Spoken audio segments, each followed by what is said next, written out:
Where does intelligence truly reside? Is it nestled within the folds of the brain, firing across neural networks like electrical storms trapped in a cage of bone? Or does it live in the heart, where emotions pulse like ancient tides, guiding decisions in ways logic cannot measure?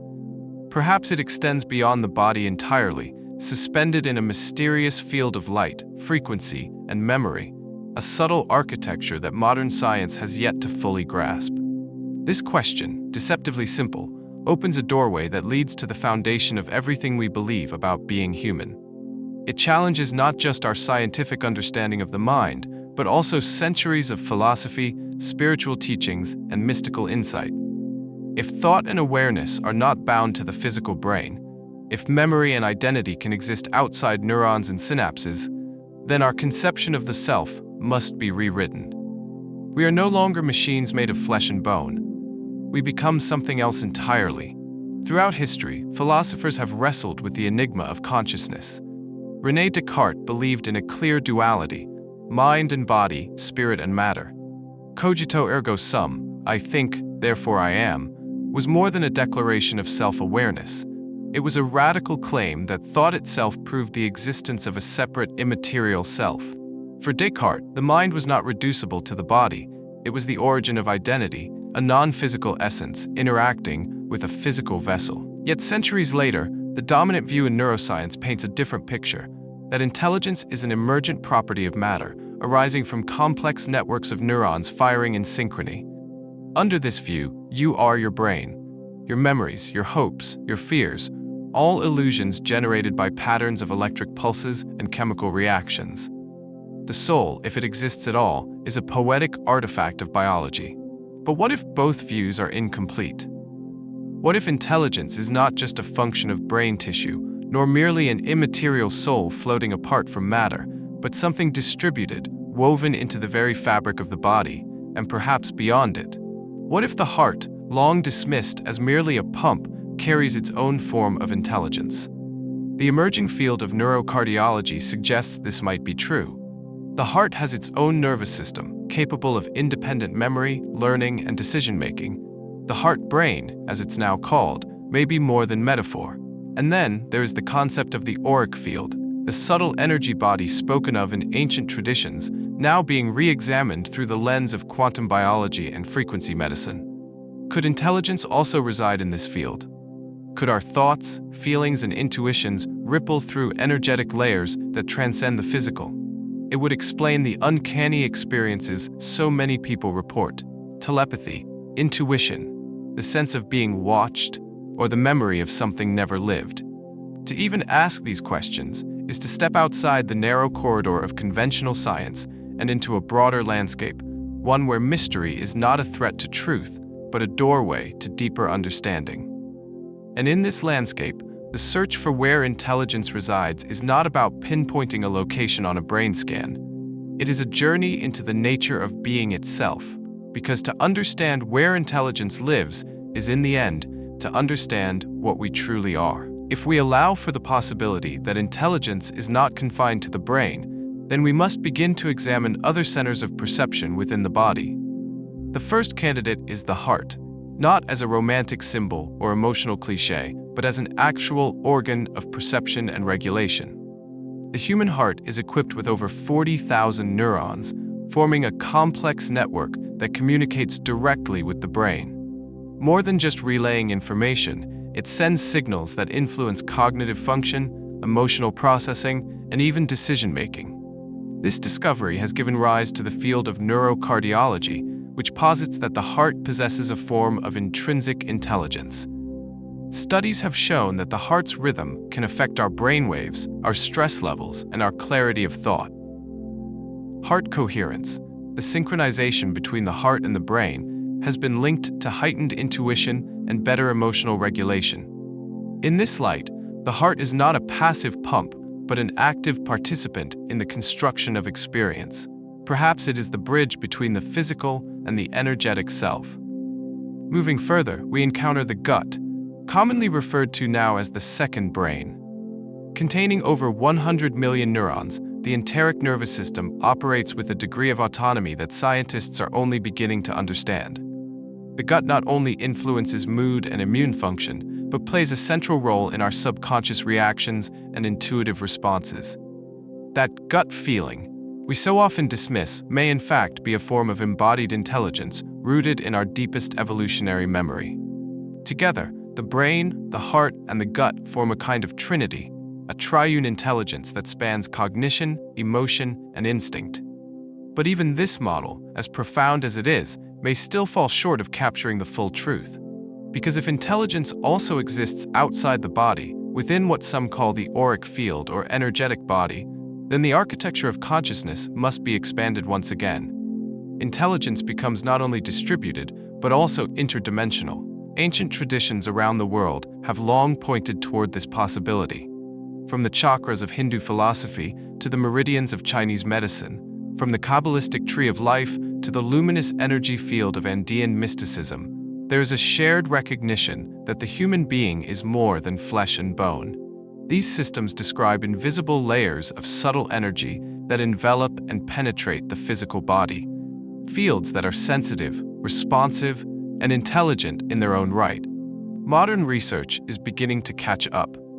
Instruments designed to measure biofields have recorded fluctuations in electromagnetic emissions that correspond with mental and emotional states.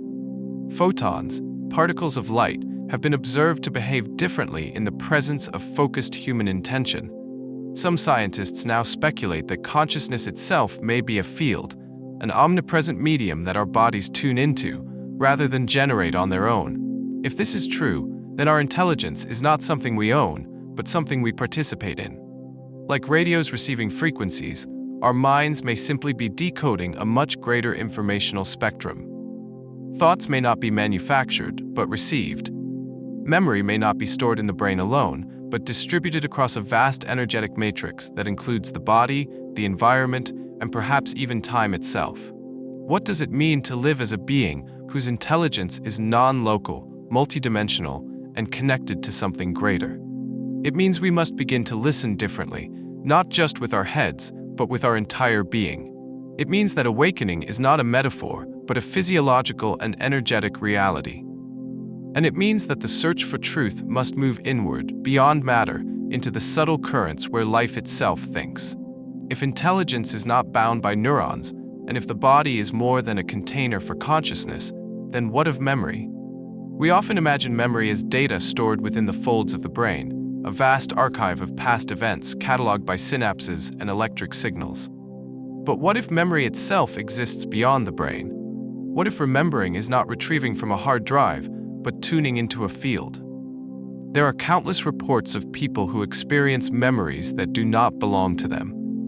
Organ transplant recipients, for instance, sometimes develop new tastes, fears, or emotional imprints that seem to mirror those of their donors. A woman who receives the heart of a young pianist begins to dream in melodies she's never studied. A man who had never tasted beer suddenly craves it, only to discover his donor was a lifelong enthusiast. These cases, while anecdotal, are too frequent to ignore. They point toward a deeper truth, that memory may be cellular or even energetic in nature. The idea of cellular memory suggests that information is encoded not just in the brain, but in every part of the body, muscles, tissues, and especially the organs. Trauma, love, pain, and joy may leave signatures that linger beyond what we consciously recall. A scar may not only mark the skin, but echo through the nervous system. In this sense, the body is not merely a vehicle, but a recorder, a living library of sensation and experience. This brings us closer to the notion of the body as an antenna, not just receiving and storing data, but resonating with memory fields that may exist outside space-time as we understand it.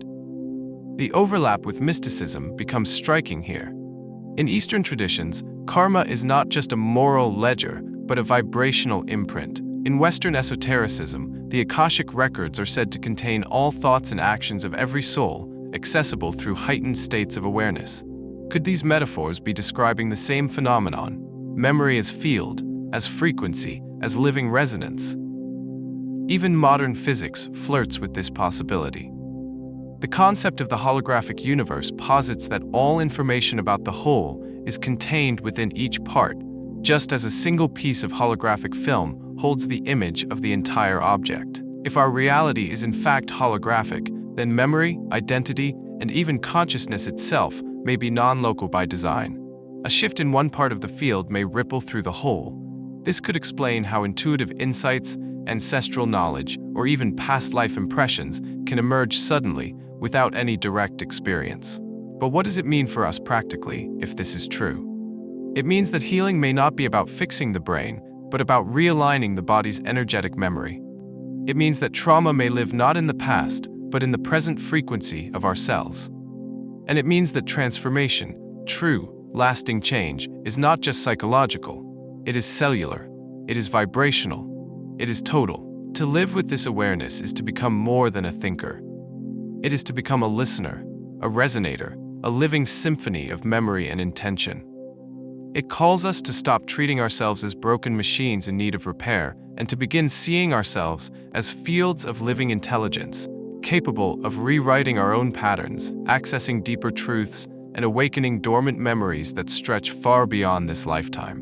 If memory can be stored in cells and intelligence can be distributed across the heart, gut, and energy field, then where does the soul fit into this architecture? For thousands of years, humanity has intuited the existence of a core self, something more enduring than thoughts, older than personality, and untouched by the passage of time. We've called it by many names: the soul, the higher self, the spirit. But what is it, truly?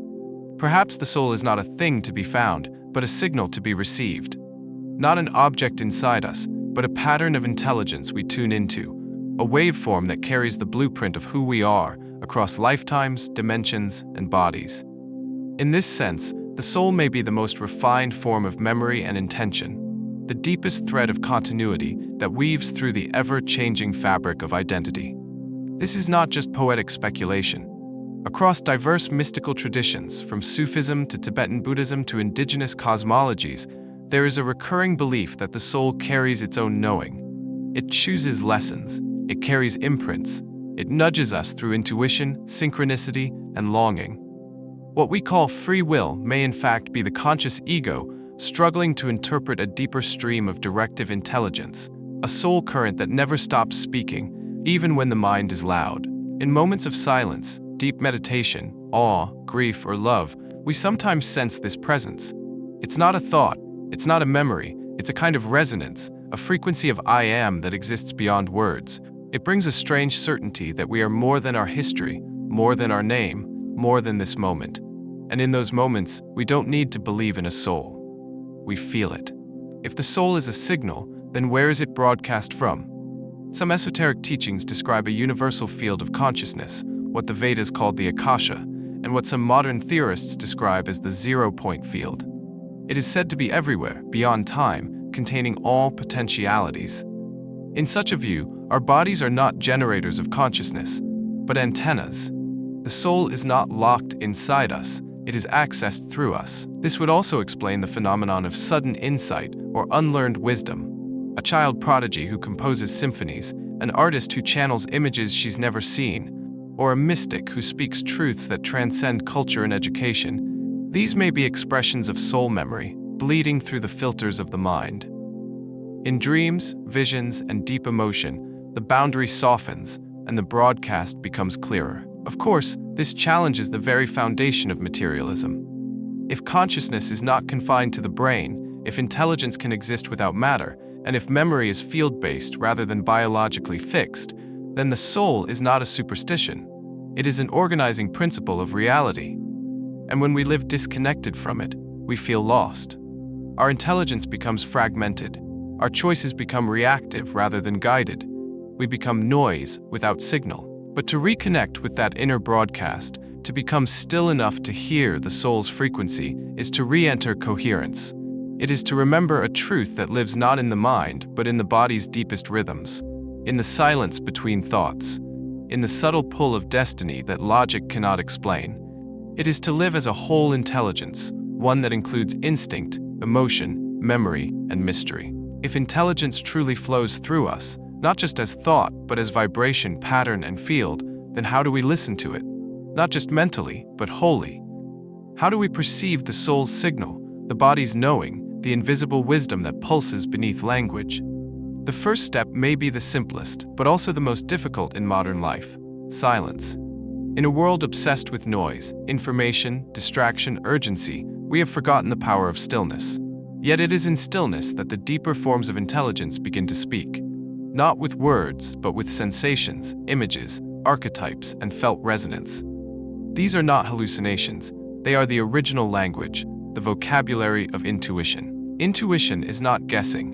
It is not wishful thinking. It is perception without reasoning, intelligence that bypasses logic to deliver direct knowing. The heart knows, the gut reacts, the skin tingles, the field vibrates.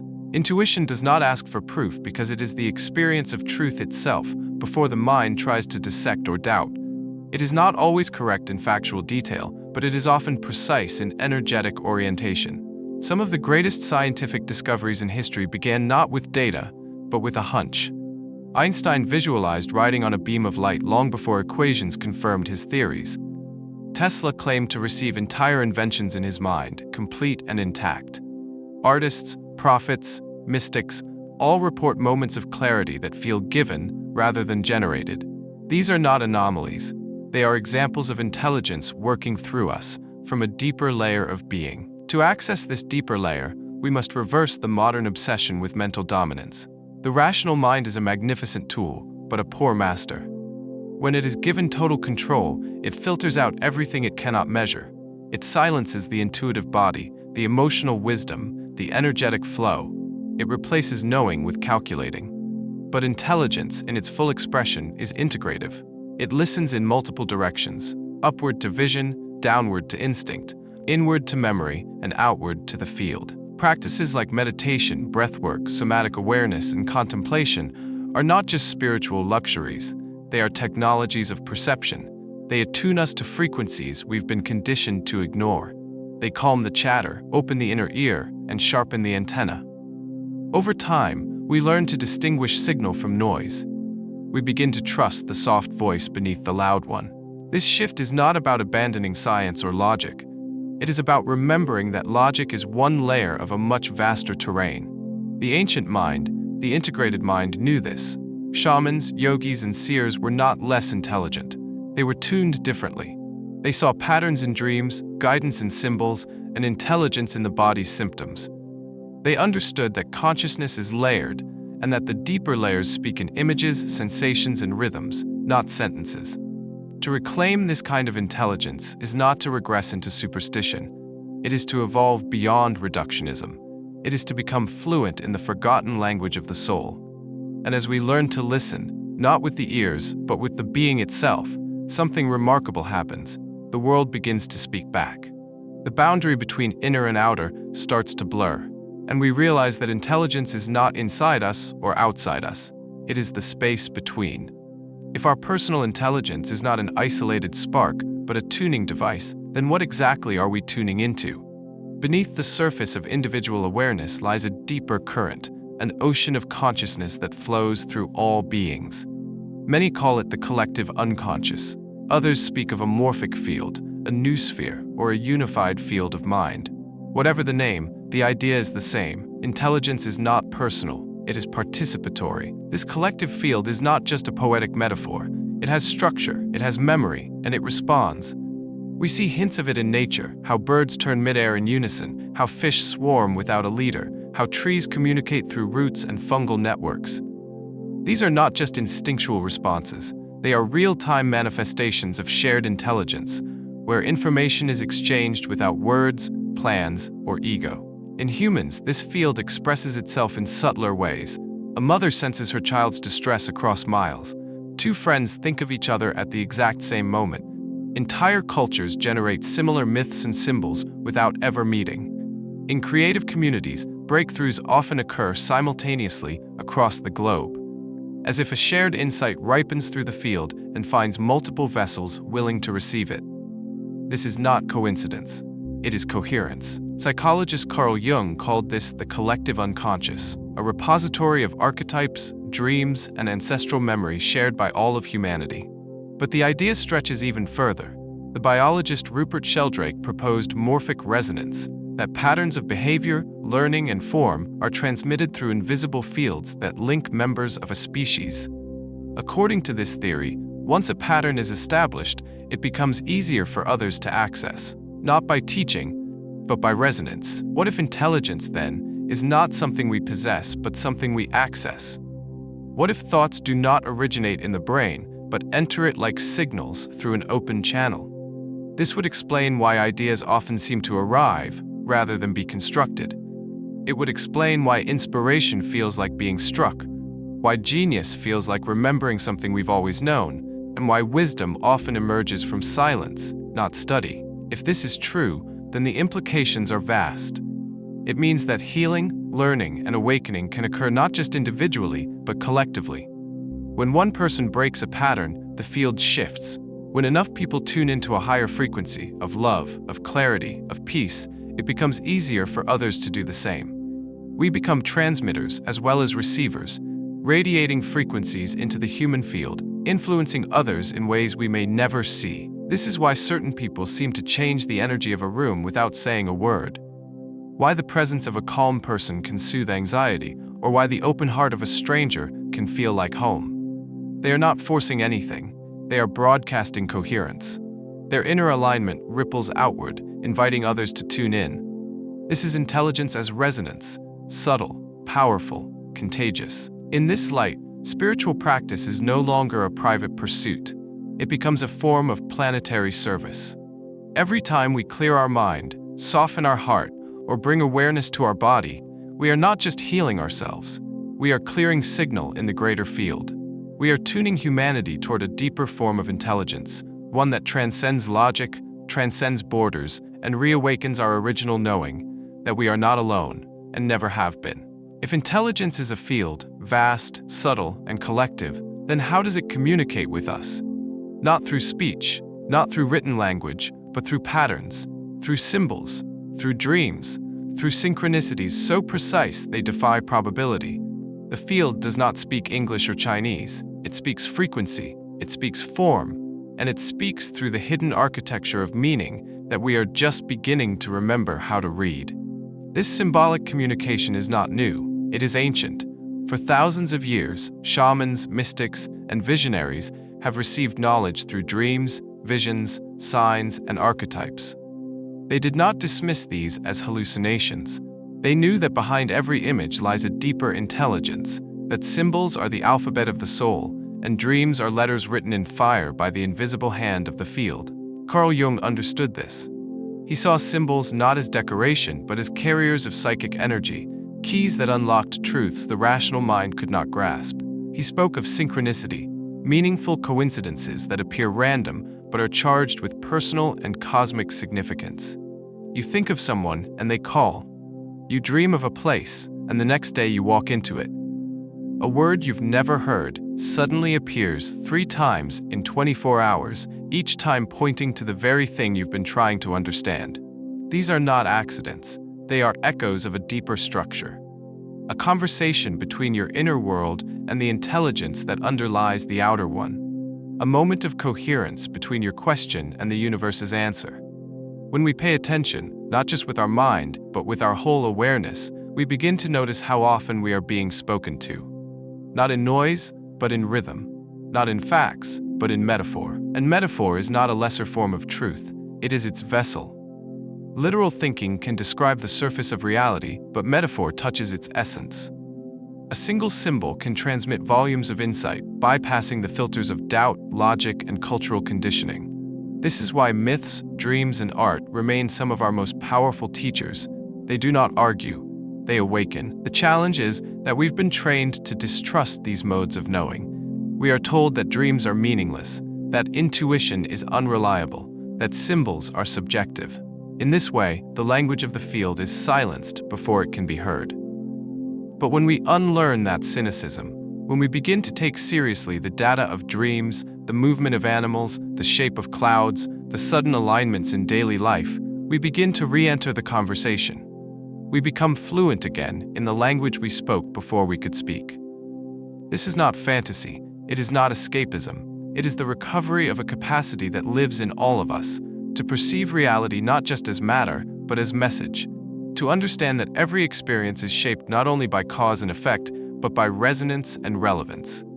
Life is not random, it is responsive, and the more we listen, the more it speaks. In this listening, something profound begins to occur.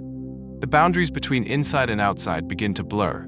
The world ceases to be a separate thing. It becomes intimate, alive, intelligent. And we, instead of spectators, become participants, co-creators in a field of unfolding meaning, not just thinking, but being thought by something far vaster than ourselves. For centuries, we have been taught that consciousness is the byproduct of matter, a flicker of awareness sparked by the complex interactions of neurons inside the brain. The story goes, first, there was matter, then came life, then, somehow, awareness emerged. But what if this story is backward? What if consciousness did not arise from matter, but matter arose from consciousness? This is not a fringe idea. It is at the frontier of both science and philosophy. Some of the most provocative voices in physics today, Nobel laureates, quantum theorists, cosmologists, are asking, is the universe made of stuff, or is it made of information? And if it's made of information, then who or what is observing that information into being? Because quantum mechanics reveals something deeply unsettling to the old paradigm. Reality behaves differently when it is being observed. The famous double-slit experiment shows this with eerie precision. When not observed, particles behave like waves, existing in multiple states, everywhere at once. But the moment we observe, the wave collapses into a particle. Observation alters outcome. Awareness influences form. The very act of measuring changes reality. This suggests that consciousness is not something that happens inside the universe. It is something that shapes it. If this is true, then consciousness is not a passenger. It is the driver. Not a side effect, but the source code. The ground of being itself. And everything we perceive, objects, space, time, is not separate from consciousness, but structured by it. We are not minds inside bodies moving through an unconscious world. We are consciousness expressing itself through form, reflecting back to itself in infinite variation. Philosophers of mind, such as David Chalmers, call this the hard problem of consciousness.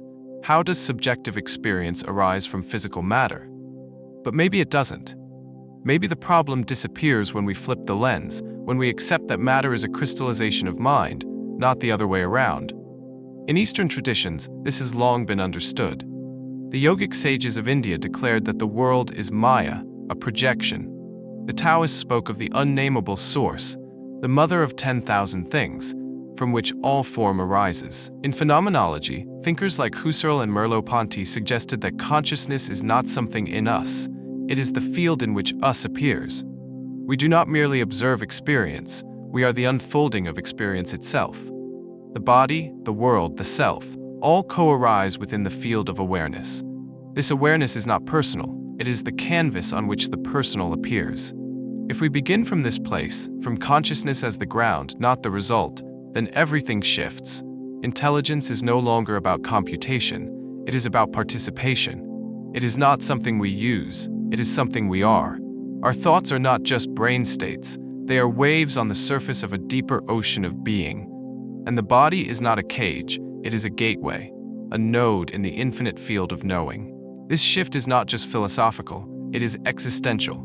It means we are not accidents, we are not isolated, we are expressions of an intelligence that precedes form and continues beyond death. And to recognize this is to awaken, not in belief, but in direct perception. Not as an idea, but as a state of being. Because when we stop identifying with the contents of consciousness and begin to rest as consciousness itself, we remember the truth we've always carried, that awareness is not in the body is in awareness. If consciousness is the ground of reality, and if intelligence is the movement within that ground, then we must ask, where does intelligence actually unfold? Not just in space, but in time. And not in time as we usually understand it, past, present, future, but in something deeper, something timeless, something always now. We often imagine intelligence as something stretched across a timeline. We reflect on past experience to form knowledge. We project into the future to plan. We learn by stacking moments into meaning. But real intelligence, the kind that transforms, heals, and awakens, does not operate within this horizontal flow. It emerges vertically, in the depth of presence, in the still, spacious now. The past is memory, the future is imagination. Both are useful, but neither are real in the way this moment is real. And the deeper we are entangled in thought, ruminating on what was, or worrying about what might be, the more we become deaf to the intelligence already present. Not the intelligence of analysis, but the intelligence of direct perception, of clarity, of being. In truth, most of our suffering arises not from reality itself, but from our mental movement through psychological time. Regret, shame, nostalgia, anxiety, anticipation, these are not properties of the now. They are artifacts of our mind's story. The moment we withdraw our attention from the past-future axis and bring it home to this moment, something radical occurs. We become available. We begin to hear. We begin to see, not conceptually, but actually. This is why so many spiritual teachings point relentlessly to the present. Not because the present is morally superior, but because it is the only access point to reality.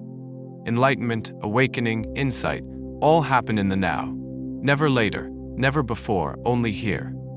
The doorway to intelligence is always open, but only in the moment we stop searching for it elsewhere. Some call this state flow, others call it stillness, or presence, or awareness. In this state, we are not using intelligence, we are being intelligence. Action arises without hesitation. Words arrive without effort. Choices are made without the burden of deliberation. It is not unconscious, it is hyperconscious. The mind is quiet but alert, the body is soft but precise, and everything feels connected, because it is. The now is not a moment in time. It is the timeless dimension in which time appears. It is not fleeting, it is eternal. And when we drop into it fully, even for a breath, we find that all the answers we seek already live there. The clarity, the peace, the next step, the insight, they do not need to be chased, they need to be received. Of course, the ego resists this. It thrives on narrative, on control, on the illusion of progress. To the ego, the now is boring, uncertain, even threatening. It cannot dominate the present, it can only exist by escaping it. But the soul thrives in the now, the body relaxes in the now, and intelligence flows in the now, not as a trickle, but as a flood. To live here is not to abandon thought or time or planning, it is to relocate the center of gravity, from mind to awareness, from history to presence. And from that center, intelligence becomes something else entirely. Not an act of thinking, but a state of being. Not a tool, but a current. Not something we use, but something that uses us. What happens when the thinker disappears, but thought remains? When the artist dissolves, but the painting flows? When the musician vanishes into the melody and the dancer becomes the dance? These are not poetic metaphors. They are real states of being, moments when personal identity dissolves and something larger begins to move through us.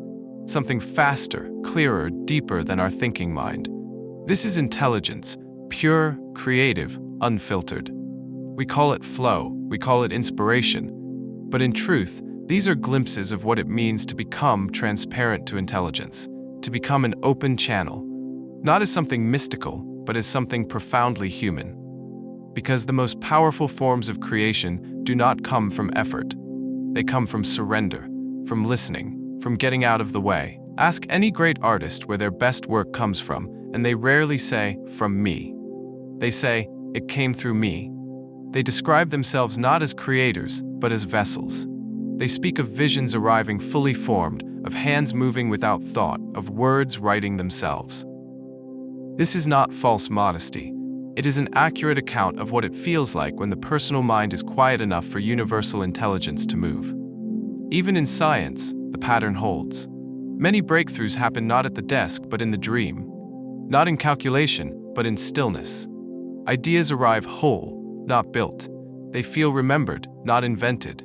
This is the hallmark of true intelligence. It does not come from striving, but from aligning with a field of knowing that already contains what we seek. This field is not passive, it is expressive. It wants to move, to shape, to speak, to sing. But it requires space, and ego takes up space. Fear takes up space. Overthinking clogs the channel. That's why the most brilliant moments often arise when we stop trying. In the shower, on a walk, in a moment of laughter, or in the depth of despair, when all strategies have failed and only truth remains. In these moments, we are not separate from what we are doing. There is no gap between subject and object. The boundary collapses, the brushstroke moves itself, the words fall like water. The answer arrives in silence. And the intelligence we touch is not ours, it is of the whole. It carries the flavor of something ancient, yet immediate, personal, yet beyond personality, timeless, yet utterly now. Some call this channeling, others call it divine inspiration. But regardless of the language, the experience is the same: intelligence flowing through form, unblocked by ego, unfiltered by fear. It is not about control, it is about coherence, about becoming so attuned to the present, so open to the field, that intelligence no longer needs to knock, it walks straight in. To live this way is not reserved for geniuses or mystics. It is available to all of us, because creativity is not a talent, it is a natural expression of aligned being. And every moment we live in alignment, with truth, with presence, with heart, is a moment where intelligence becomes visible, audible, embodied. In that space, the question, where is intelligence, fades. Because there is no longer a where, no longer a who. There is only the dance of consciousness expressing itself through form. And in that dance, the dancer is gone. Only the movement remains. If intelligence does not arise from the body, but moves through it, if consciousness is the field and the body is the instrument, then what happens when the instrument breaks? What becomes of intelligence when the body dies? Is it extinguished, like a flame without fuel? Or does it return to the field, like a song echoing long after the singer is gone? For centuries, death has been treated as the final frontier, the moment where intelligence supposedly ceases. And yet, across cultures, timelines, and belief systems, there are countless accounts that suggest otherwise. Stories of people who have died, clinically and completely, only to return minutes or hours later with memories, insights, and clarity that transcend explanation. These are the near-death experiences, what some call glimpses beyond the veil. Their testimonies are strikingly consistent: a sense of floating above the body, seeing doctors work from the ceiling, traveling through tunnels of light, meeting deceased loved ones or non-physical beings radiating love, and most powerfully, experiencing a kind of knowing so complete, so instantaneous, that it defies language. Not learning, but remembering. Not thinking, but becoming intelligence itself. Skeptics argue these are hallucinations, chemical reactions in a dying brain. But many NDEs occur during flatline states, when the brain shows no activity at all. And the information brought back, accurate descriptions of medical procedures, hidden conversations, even verifiable details from distant rooms, defies the theory of random neuron firing. Something is perceiving, even when the body cannot. What if death is not the end of intelligence, but its release? What if the body filters and localizes consciousness, and when it falls away, awareness expands? What if the drop does not disappear, but returns to the ocean? In that light, death is not a wall but a doorway, a shift in bandwidth, a return to source. Mystics, saints, and spiritual traditions have said this for millennia. The soul does not die, it transitions. Intelligence is not lost, it reabsorbs. And those who return from the edge often speak of a kind of universal mind, one that knows everything, remembers everything, and radiates nothing but unconditional presence. They describe it not as foreign but as home, as something they had always known but forgotten. This does not mean death is easy. The body still fears its dissolution. The ego clings to its story. But beneath that fear is a current of deep reassurance that we are not the body and never were. The body is beautiful, sacred, temporary. But intelligence, the real intelligence, is not bound by flesh. It is not tied to breath. It is not located in a skull. It is woven into the very structure of being. To live with this knowing is not to deny death, but to honor it, to see it not as failure, but as transformation. And in doing so, we begin to live differently, less afraid, less attached, more attuned to the eternal now that continues, even as forms come and go. Intelligence is not threatened by endings, because intelligence itself is what gives form to beginning and end alike. And when that moment comes, when the body exhales its last breath and the world grows silent, it may not be darkness we meet. It may be light. Not metaphorical light, but conscious presence. A field of intelligence so vast, so intimate, so familiar, that we no longer ask where it lives. We recognize that it was always here, and that we have always been part of it. If intelligence continues beyond the body, if consciousness survives death and expands into something greater, then what is the nature of that greater field? What quality defines the intelligence we return to? Again and again, those who've touched that realm, through near-death, mystical experience, or deep meditation, describe the same thing: love. Not romantic love, not sentimental emotion, but a radiant, unconditional presence that feels like the essence of all things. A love that sees, knows, and understands completely. This love is not separate from intelligence. It is intelligence. It is what remains when all analysis ends, when all questions dissolve, and only pure awareness is left. In that space, there is no judgment, only recognition. No division, only inclusion. And from that field, clarity arises, not as logic, but as knowing. A knowing that forgives before it blames, that embraces before it analyzes, that heals without needing to fix. In our world, intelligence is often defined by intellect, how fast we think, how much we know, how sharply we argue, but the heart holds a different kind of knowing, one that is not clever but wise, not competitive but compassionate.